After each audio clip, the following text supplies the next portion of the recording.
Welcome back to Lit Friday, Augustonians. We have quite the episode in store for you tonight. If you're new to Lit Friday, my name is Jessica Lene. I am the host of Lit Friday. As well, I am a poet and art journalist. I am currently sitting in front of a wood and iron bookshelf with disorganized books behind me. I am wearing a white collared button down Stafford shirt, wearing glasses, and I have on a dark kind of oxblood colored lipstick. I am looking at my cat Zora Hurston, who's in a box next to me. And this is the new space that I share with my husband, Mustafa. And I just wanted to welcome you into the space before I continued with the introduction. Lit Friday is a virtual program from the August Wilson African American Cultural Center that occurs on the final Friday of every month. We feature readings and conversations from writers and artists of the African Diaspora. Tonight, we welcome multi and interdisciplinary poet and artist Jerome Ellis to discuss their book and album, Aster of Ceremonies. But before we hear more about them, let's organize our calendars and also show you the beautiful book cover as well. Jerome's going to describe it when they join into the conversation after the introduction. On August 30th, we have Grand Faith Resilience, a workshop focused on healing acts around gun violence. The workshop will include creating powerful masks to express your emotions, celebrate your loved ones, and honor your triumphs. These workshops are offered in partnership with Project Safe Storage and will be facilitated by Tia Baker and Dr. Lois Dabney Smith. On August 15th, we welcome back Intermission, the Artful Happy Hour series. And on August 30th, we will have author Tyreek White on Lit Friday to discuss his debut novel, We Are a Haunting, which won the Center for Fiction First Novel Prize. To keep up with the August Wilson African Cultural Center, follow us on Instagram at August Wilson Cultural Center and visit us online and register for our online at awaaCC.org. You can also keep up with me on Instagram at hanginthere_kitty. And now to introduce Jerome. Jerome Ellis is a disabled artist and a person who stutters. Through music, text, performance, and video, he researches relationships among Blackness, disabled speech, divinity, nature, sound, and time. He lives in Tidewater, Virginia with his wife, ecologist-poet Luísa Black Ellis. They love walking in the woods, reading, and drinking together. And as one of Jerome's readers, I can attest to the multivalent power, text, and music of Aster of Ceremonies. And I cannot wait, Jerome, for you to share more with us. Thank you so much, Jessica. And I'll pause real quick just to tell you that on my end, your audio is dropping out at different points, but I'm not sure if that's just on my end or if it's in the video. Okay. But I just want to let you know. Thank you. No, we're having some tech issues. So we actually are re-recording, but we're going to do our best to get you something clean, everybody. Yeah, thank you. Thank you so much, Jessica, for your very kind introduction and for having me. I feel so honored to be here with you and with everyone joining. And I wanted to say that, yeah, today is the 3-year anniversary of when I met my wife, Luísa. So it's a very, very special day for me. And I'm sitting in our kitchen at our home. The walls are 2 different shades of pink that Luísa chose. And I love the colors very much. It makes the kitchen feel very, very joyful for me. There's a white refrigerator behind me. There's some copper pots hanging from the ceiling and an orchid in flower behind me too. And I myself have black hair, black beard. I'm a black person. My skin is like medium brown. I'm wearing my dad's shirt that I've had for many years that has olive green and black and white stripes. And I'm gonna hold up the cover of Aster of Ceremonies, this book that Jessica so kindly introduced. Jessica's holding up her copy as well. And there we go. And the cover is it's designed so beautifully by Mary Austin Speaker for Milkweed Editions, who published the book. It's lavender, and there's a hand-drawn illustration on the cover by the artist Mary Vo Walcott. The illustration is of an aster flower, which looks kind of like a daisy. There's a yellow center and lavender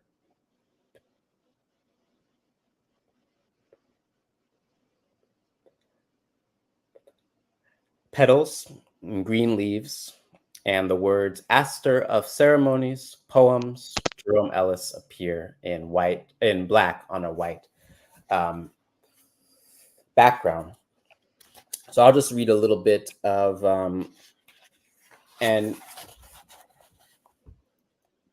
essay in the book called Liturgy of the Name. That is largely about my relationship to my own name and stuttering on my name. What are the repercussions for your spirit when we steal your name? Or what are the repercussions of your name being inseparable from a certain silence? The curtain of the syllable. What's your name? This question has made me afraid my whole life.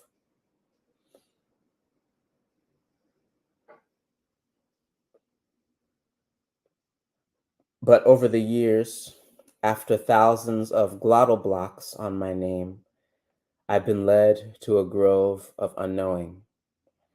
And as an aside, I'll mention that the term glottal block is a way of referring to the kind of stutter that I tend to speak with, where my voice becomes inaudible for a time.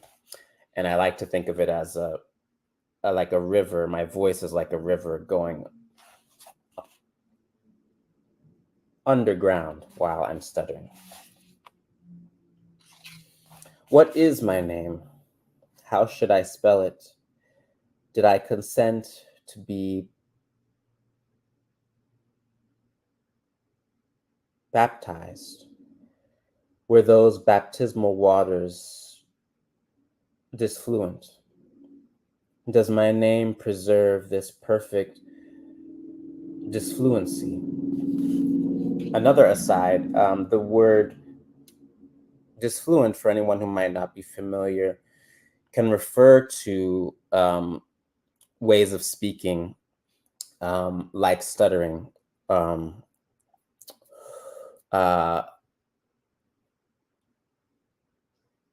that are and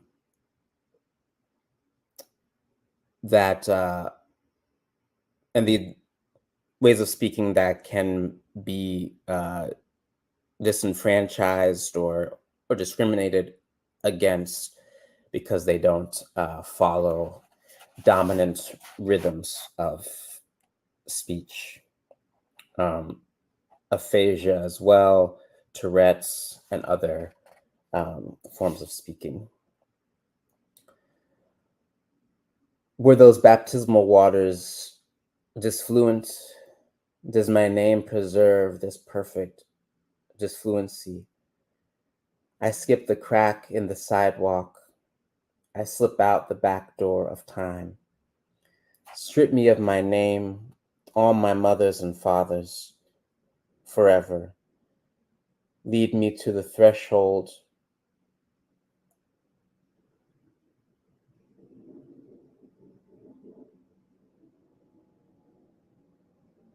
of the curtained aperture. Douse me with perfume, abyss on both sides. We've been trying to tell you for so long. We finally sent the deer to tell you, hoping you would listen to them. They leapt past you and everyone else, scalded by moonlight. Go see where they drink. Follow them. Bring your needle and thread, your mascara and blush. You'll try your hardest not to lose them, but you still will. We invented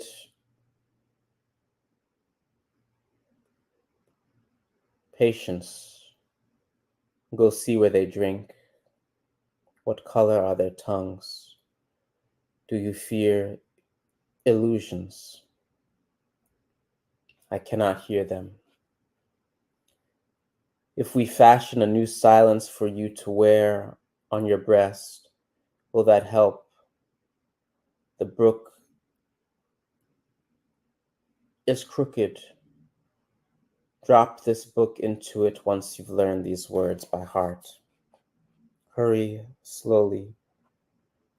Go see where they think.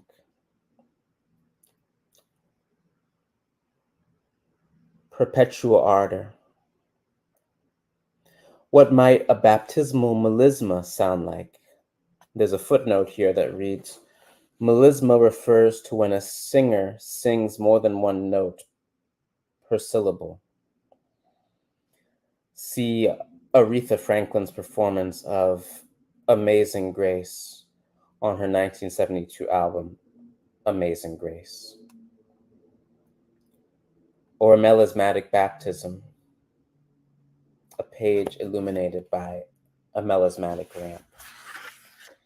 And speaking of singing, maybe I'll just do a minute of a song that appears later in the book. The lyrics to the song are composed from a newspaper advertisement, a so-called runaway slave advertisement. These were newspaper advertisements that enslavers would publish in the 18th centuries, 19th century, in the UK, in the US, in the Caribbean, Latin America, when people that they were enslaving escaped. They would place the advertisement with a reward amount in the description of the enslaved in order to try to get what they believed to be their property back. And a big part of the book, Aster of Ceremonies, is devoted to paying honor to these enslaved ancestors who escaped, whose names are recorded in these advertisements, and specifically to enslaved ancestors who stuttered or spoke with speech impediments, which is often noted in the advertisements. And there's one enslaved ancestor in particular called Betsy, who, according to the advertisement from the 19th century, lived and escaped in and around Charleston, South Carolina. And so I wanted to rearrange the words of the advertisement following the practice of M. Bessie Phillip, the poet, in her book Song, where she uses practices of rearranging words and creating anagrams in order to find a new relationship to archives of violence against Black people. And so the song's lyrics comes from rearranging the words in the advertisement concerning Betsy, as well as 7 other advertisements from the same newspaper issue. Our stutters vessels carrying the body up a river to a swamp, a land so fertile for a name, to grow. So those lyrics were, "Are stutters vessels carrying the body up a river to a swamp, a land so fertile for a name to grow?" I'll pause there. Thank you. Thank you, Jerome. I was hoping that you would sing. I want to take a moment to show an octagon of water movement for one of the poems. The use of color. There's this black serif text that is interspersed purposefully with a very hot purplish pink color that's very electric. And so asters and redbud, cercis, canadensis are the names of plants that are in this bright color. And I also wanted to take a moment to share, for reference for the audience, the longer pages that intersperse poetry with repetitions of consonants mostly to textually symbolize the stutter, the resonance of like alphabetic sound. And then there's also musical notation as well. And I'm showing this on screen because the book is so layered and multivocal, but at the same time, you're working with a restricted amount of text. And so I have to start off with what's more of like an expected question, just so our audience can really appreciate everything that you bring to it. So how did you arrive at your current practice, and how does it continue to evolve? How did you become a poet, as well as a performer, as well as a scholar, as well as a musician, as well as a vocalist? Well, thank you, Jessica, so much, and thank you for showing those parts of the book. And I want to say, I want to shout out to the poet and artist Adam Walfond, whose book, The Wanting Way, was published right before mine in this amazing series called Multiverse, that the poet Chris Martin is curating over at Milkweed Editions. Multiverse is devoted to publishing poetry and other forms of writing from folks who identify as mad, disabled, neurodivergent, neuroqueer, chronically ill. And Adam's book, The Wanting Way, I love so much, and uses the color blue in such a beautiful way throughout the book. And so I was inspired and encouraged by Adam, as well as Chris Martin, who edited Aster of Ceremonies, and Antiqua Diker, and Mary Austin Speaker, who designed the book, and Bailey Hutchinson, who stewarded the whole process, and my wife, Luísa Black Ellis, who copy-edited all the plant names. There are hundreds and hundreds of the plant names, as you mentioned, Jessica. So I want to thank them all for encouraging the use of that color, and for Tiqua and Mary for finding that, as you said, this electric purple pink color that I find so beautiful. And to answer your question, I think so much of it for me comes from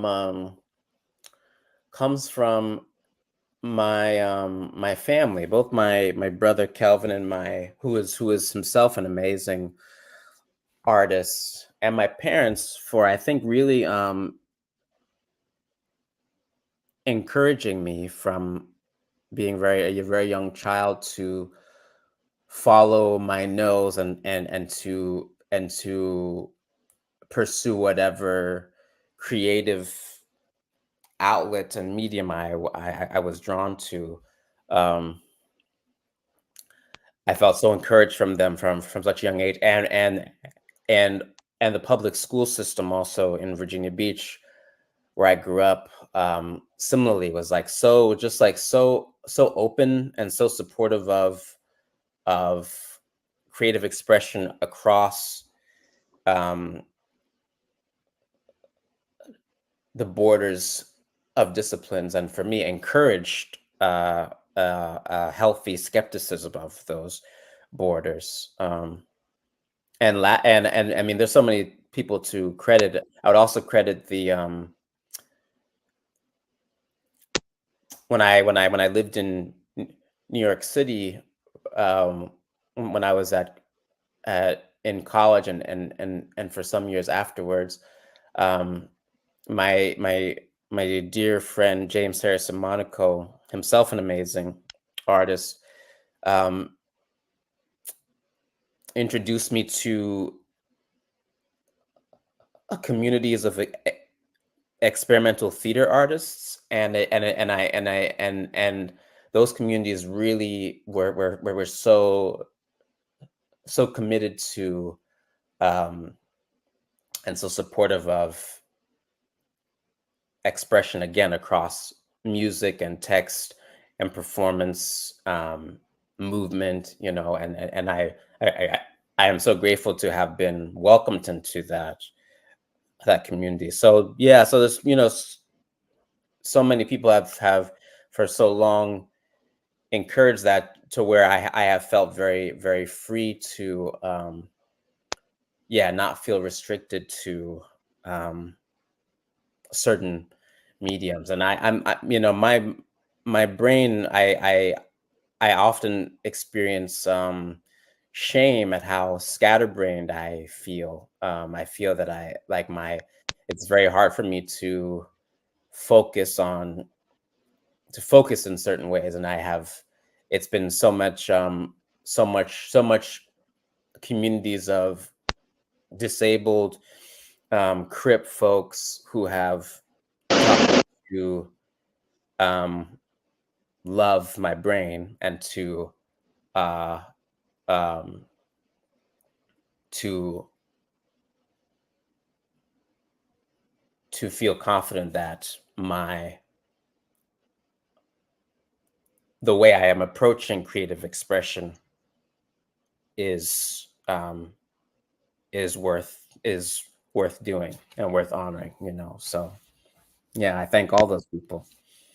Another part of that I think is really important is kind of dismantling this idea of mastery, which often prevents exploration and a radical relationship with time.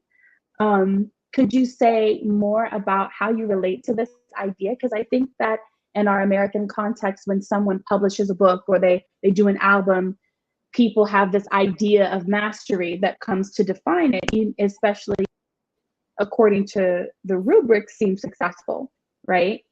And so what's your relationship to that idea of mastery as a multidisciplinary artist? And how does that change your relationship to time when you are working? Yes. Thank you, Jessica. Yeah, I'm grateful for the question. I think one part of it is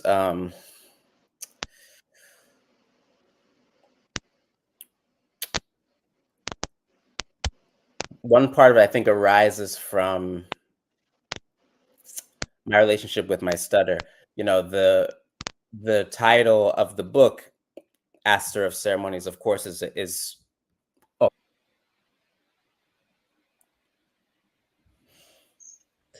Thank you, Jessica. Yeah, thank you for the question. I think one part of it comes from my relationship with my stutter, which I think for many years was marked by a desire for mastery. I so wanted to have a control over how I spoke, and I saw the stutter as an obstacle to that control, that mastery, which I honor, and I think it's very natural. I think part of the process of working on this book was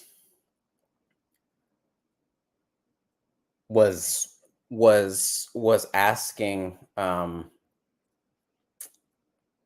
what other options are there available to relate to my stutter beyond mastery? And there's this wonderful book by the scholar Julietta Singh. The title is escaping me right now, but it's something along the lines of beyond mastery. It's a book that taught me a lot about how to seek out different relationships beyond it, and a lot of it came from trying to follow the stutter. There was a technique that my speech therapist, Dr. Bajoyan, when I was taking speech therapy in 2012, she taught me this technique that you could call like soft contact, where if you are stuttering on a syllable that requires your lips to meet, like a B or a P or an M, she said that if that one way of approaching it can be to try to say the initial syllable very softly. So if I was trying to say the word brain and I was stuttering on the B, I try to say the B very softly, and so the word could come out sounding like rain. And if I was stuttering on the word master, then the word could come out sounding like astir. And so I wanted to follow the flower, the astir flower that is opened up within the word master, and of course think about the many valences of the word master, including in the context of enslavement. And so later in the book, there's an essay called Astering the Stutter. And in it, I'm asking, if I cannot master the stutter, how could I astir it? How could I approach the stutter from the perspective of bloom and the gift of a flower? And I feel too also like I think I see is that if not winter on your shelf there, and Knox too. Anne Carson's work for me has been very instructive in how to maintain a spirit of play and experimentation and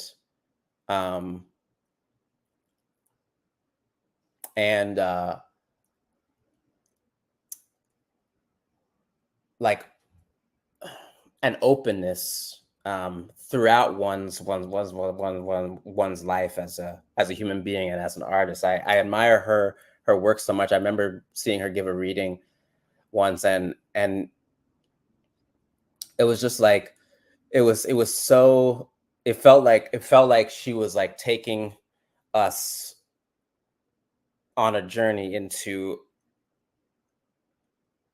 uncharted territory with her words. So it's artists like her too that like inspire me as to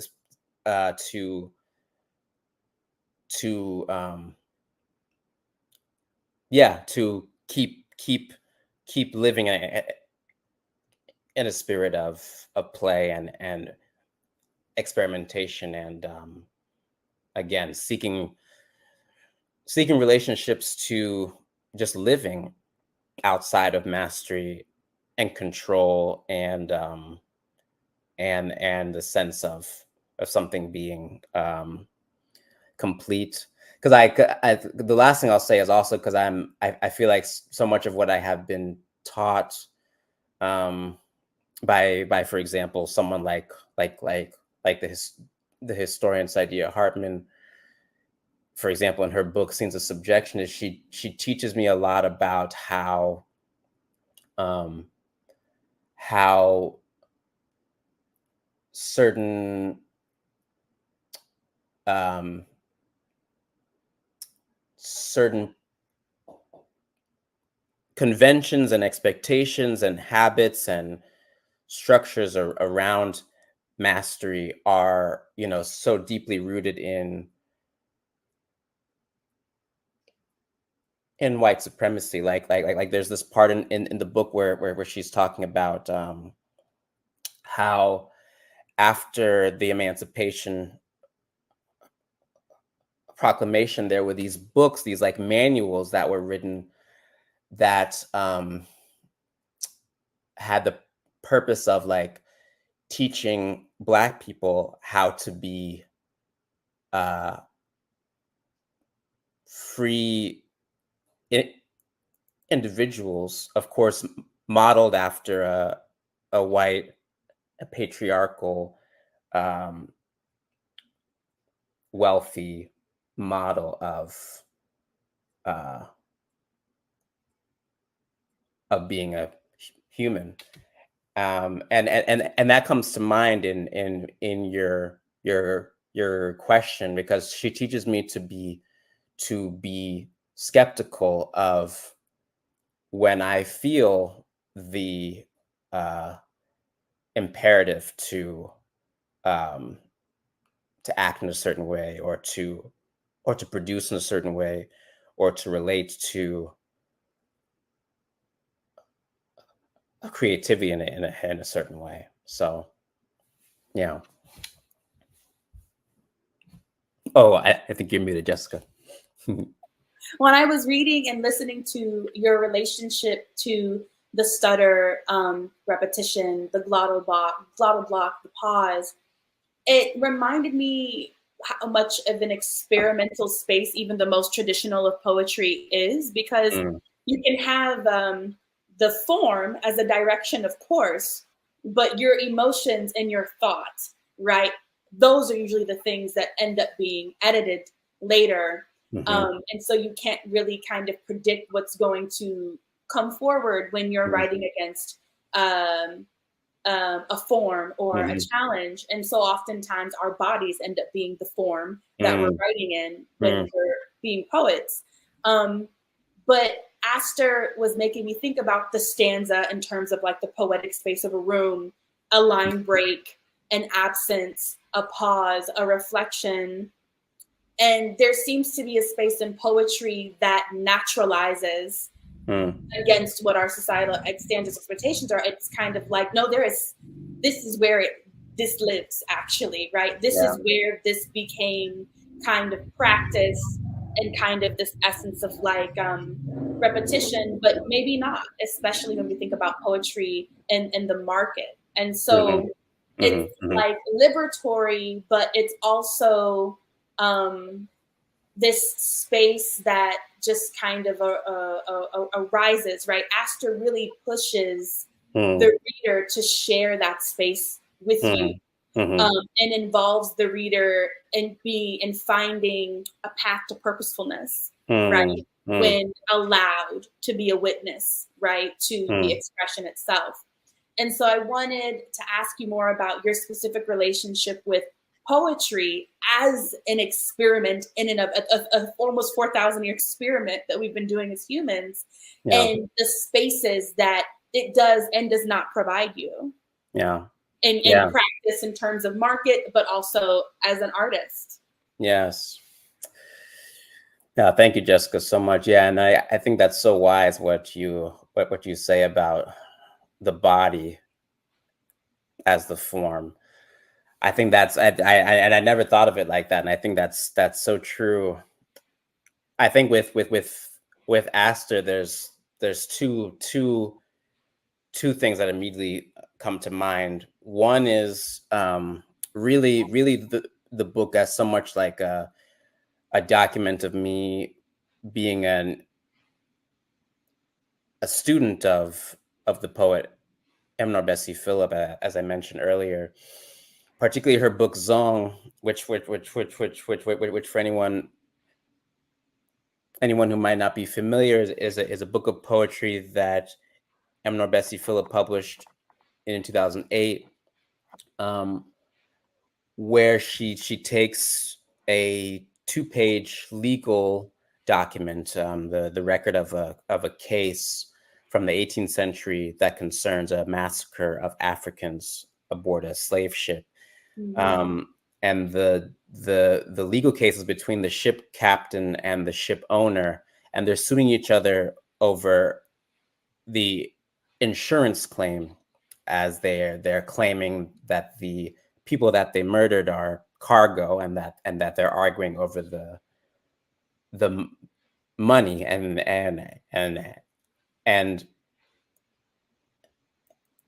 Eleanor Bessie Phillip, who was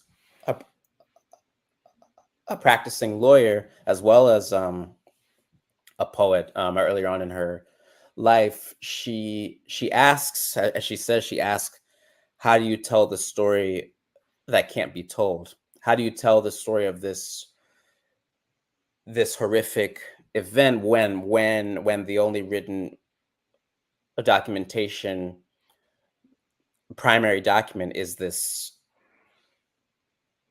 legal case?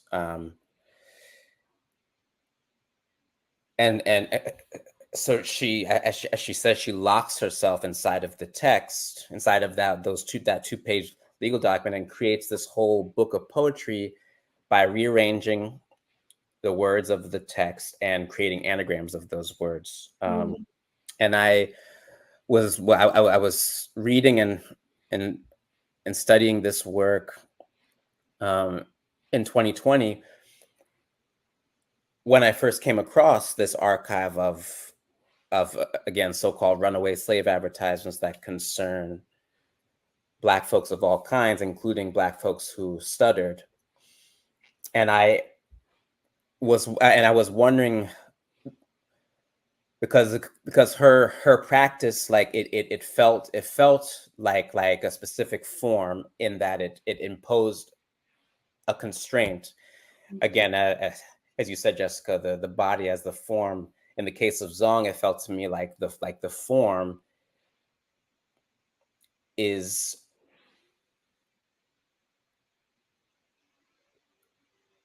how am I going to use I love what you said, this 4,000-year-old craft and experiment of poetry. How am I going to use it when I am voluntarily enclosing myself within a couple hundreds of available words? And I was drawn to that, and drawn to the link I felt with these enslaved ancestors. And I use the word ancestor as a not necessarily a blood ancestor, but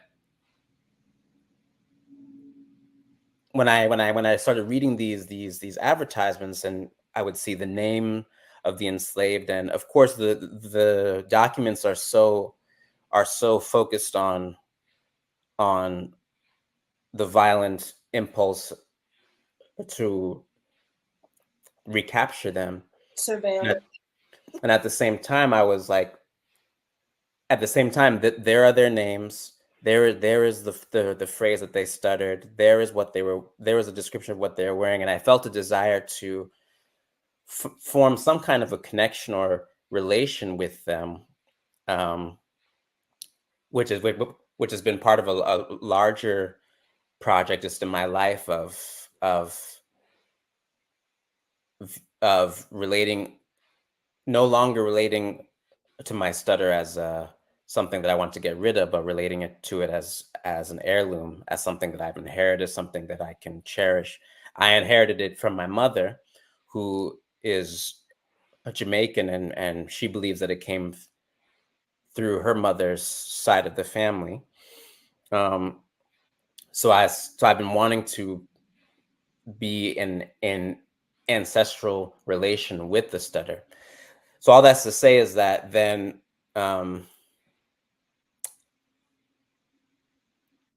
with Astir, I wanted to ask, how can I apprentice myself to Phillip's method, the formal choice to restrict myself to a specific text, and I restricted myself to these advertisements. And further, how can I follow and let the form be guided by the stutter? And it appears in different ways throughout the book. As you showed, there's a part in the book where towards the end of the book where that song I sang earlier is part of the book where again it's in relation with this ancestor Betsy. And what I did was I made a list of about 1,000 plants. And again, my wife Luísa, she copy edited meticulously each plant name. And I wrote essentially a prayer to those 1,000 or so plants. And these plants all have grown and continue to grow in and around Charleston, where ancestor Betsy was. And so I wanted to attend to the plants that she may have encountered in her life there, may have used for shelter or medicine or food or beauty, pleasure. And I then read that list of plants aloud to Luísa and to Chris, the editor, my dear friend, and James, my other dear friend, recording myself and recording where the stutter arose, and then as you showed, Jessica, then transcribing the stutter directly into the text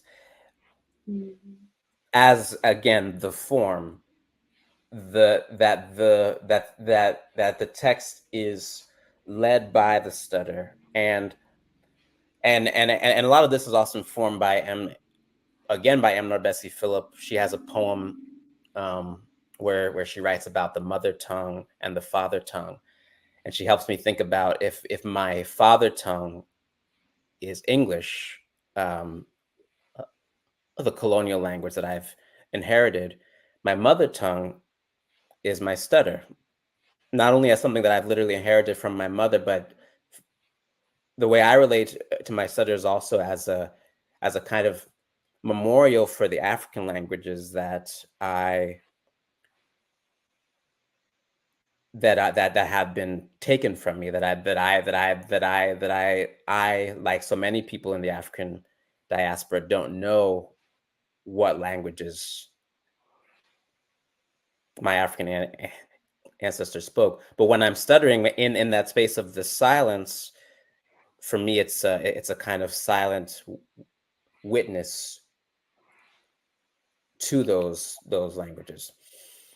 And then earlier in the book, just one other formal aspect of this, again, this kind of dual path informed by Eleanor Bessie Phillip and informed by the stutter, is that there are these kind of fragments. And again, this is very much informed by Anne Carson's work, especially with her translations of Sappho and her attention to the fragment.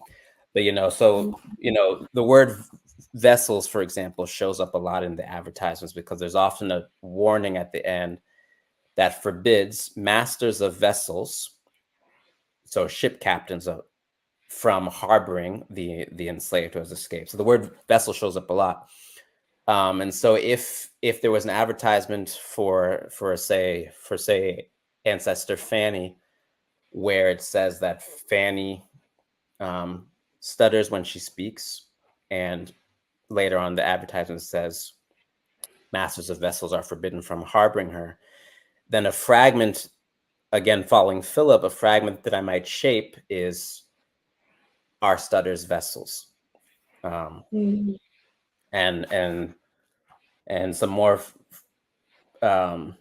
like another one that arises is our stutters chosen, our stutters empty bottles. Is a stutter away to a necessary river? So again,